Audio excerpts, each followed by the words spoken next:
కాపు నేతల ఆత్మీయ సమావేశం పైన మాజీ సీఎం వైఎస్ జగన్మోహన్ పైన కాకినాడ రూరల్ జనసేన ఎమ్మెల్యే పాంత నానాజీ వ్యాఖ్యలు సంస్కారహీనమని వైఎస్ఆర్సీపీ నేతలు ధ్వజమెత్తారు. కాకినాడలో గల వైసీపీ కాకినాడ జిల్లా కార్యాలయంలో ఏర్పాటు చేసిన మీడియా సమావేశంలో వైసీపీ జిల్లా అధ్యక్షుడు దాడిశెట్టి రాజా, మాజీ మంత్రి కురసాల కన్నబాబు, మాజీ ఎంపీలు వంగగీత, తోట నరసింహం, ఎమ్మెల్సీ తోట త్రిమూర్తులు పాంత నానాజీ వ్యాఖ్యలను తీవ్రంగా ఖండించారు. నానాజీది దిగజారుడు భాష అని విమర్శించారు. వైఎస్ జగన్కు అమిత ప్రజాదరణ ఉందని, ఆయనను విమర్శించే స్థాయి నానాజీది కాదని స్పష్టం చేశారు. ఎంతసేపు ఏదో వైఎస్ఆర్ పార్టీని ఒక దుర్మార్గమైన పార్టీగా చిత్రీకరించే పని తప్ప ప్రజలకి మేలు చేసే కార్యక్రమం మీరు ఏదైనా చేయాలనుకుంటున్నారా అనేది మాకు అర్థం కావట్లేదు. ఇంకా లోతుగా వెళ్తే చాలా సంఘటనలు జరిగినాయి. ఈ కాకినాడ రోడ్లో జరిగినాయి, ఈ జిల్లాలో జరిగినాయి. మేము మళ్ళీ చెప్తున్నాం, భాష మార్చుకోవాలి నానాజీ గారు. విమర్శ సద్విమర్శ అయితే స్వీకరిస్తాం. మీరు నోటికి ఎలా వస్తే అలా దుర్భాషలు ఆడతానంటే మాత్రం ఇది మంచి పద్ధతి కాదని మళ్ళీ చెప్తున్నాం. మీకు వచ్చిన భాష మిగతా వాళ్ళకి వైఎస్ఆర్ పార్టీలో ఉన్న చాలామందికి కూడా మాట్లాడగలిగిన పరిస్థితులు వస్తాయి, కానీ మాట్లాడట్లేదు. Is not right. దయచేసి ఈ పద్ధతి మార్చుకోమనేది చాలా గట్టిగా చెప్తున్నాం. మేము అడుగుతున్నాం, చంద్రబాబు నాయుడు ఇవాళ వరకు ఎందుకు ఈ రాష్ట్రంలో శాంతి భద్రతల మీద మాట్లాడడం లేదు? ఎందుకు మాట్లాడలేదంటే లా అండ్ ఆర్డర్ చూసేది చంద్రబాబు నాయుడు ఫెయిల్యూర్ అయిపోయింది. లా అండ్ ఆర్డర్ ఇది ఏ వేలైనా సరే చంద్రబాబు అయిపోయి చూపిస్తాయి. ఎందుకంటే లా అండ్ ఆర్డర్ ఎవరి దగ్గర ఉంది? సీఎం దగ్గర ఉంది. కాబట్టి మాట్లాడు. ముందు రోజు జగన్మోహన్ రెడ్డి గారు వెళ్ళి ఈ చనిపోయిన సాయికృష్ణ గారి తల్లిని పరామర్శిస్తే 23 కేసులు ఉన్న రౌడీ షీటర్ దగ్గరికి వెళ్తాడా అన్నారు. 24 గంటల తిరగకముందే చంద్రబాబు నాయుడు గారి దగ్గరికి వాళ్ళ కుటుంబ సభ్యులను తీసుకెళ్తారు. మరి అప్పుడు ఈ కేసులు పోయినాయా? అతను రౌడీ షీట్ కాకుండా పోయాడా? మానవత్వం ఉండాలి. మేము మళ్ళీ చెప్తున్నాం, మీరు ఎప్పుడు ఏ రోజు మానవత్వంతో పరిపాలన చేయరు. ఎప్పుడున్నా కుల రాజకీయాలే. చంద్రబాబు నాయుడు గారి ప్రభుత్వం ఉంటే ఆయన కులాల మీద మతాల మీద ఆధారపడే రాజకీయం చేస్తాడు.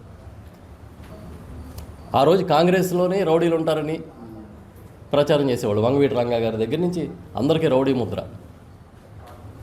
అవతల రంగా గారు ఎదుర్కొనే శక్తులు మాత్రం అవి చాలా గొప్ప శక్తుల కింద, ప్రజాస్వామ్యవాదుల కింద చిత్రీకరిస్తారు.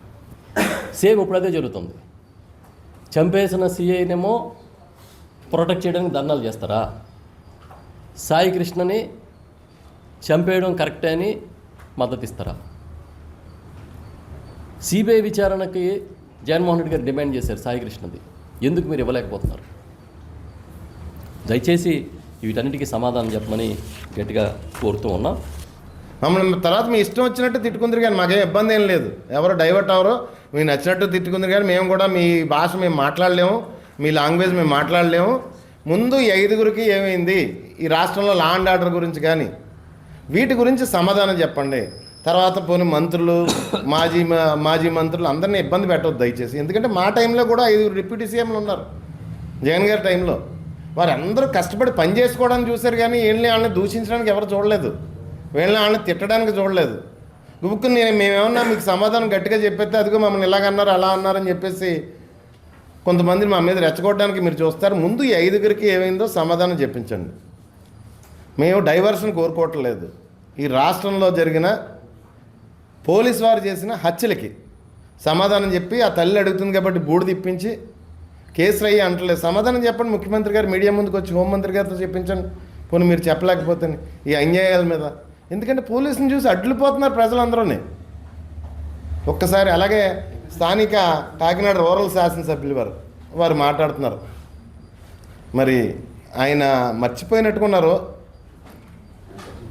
గతంలోని ఒక నిండి ఇంట్లో కార్యక్రమం ఫంక్షన్ జరుగుతుంటే, మా నాయకుల ఇంట్లో ఫంక్షన్ జరుగుతుంటే ఇలాగే దురుసుగా ఆ ఇంటి మీదకి వెళ్ళి దాడి చేయడం పరిస్థితి చూసాం మనం.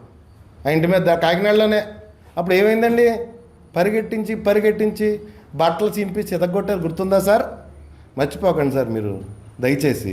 ఒకసారి గుర్తుపెట్టుకోండి. మీరు ఏదో మా గీతలు ఇచ్చేస్తామని, లేకపోతే చీరేస్తామని, చింపేస్తామని అలాంటి మాటలు మాట్లాడొచ్చు సార్ దయచేసి.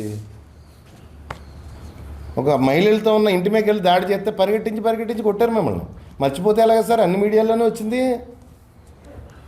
2 సంవత్సరాలు అయింది, మీరు ఏమైనా మమ్మల్ని ఏమైనా చేయగలుగుతున్నారా? మేము ఏ తప్పు చేయలేదు కాబట్టి మమ్మల్ని మీరు ఏమీ చేయలేకపోతున్నారు.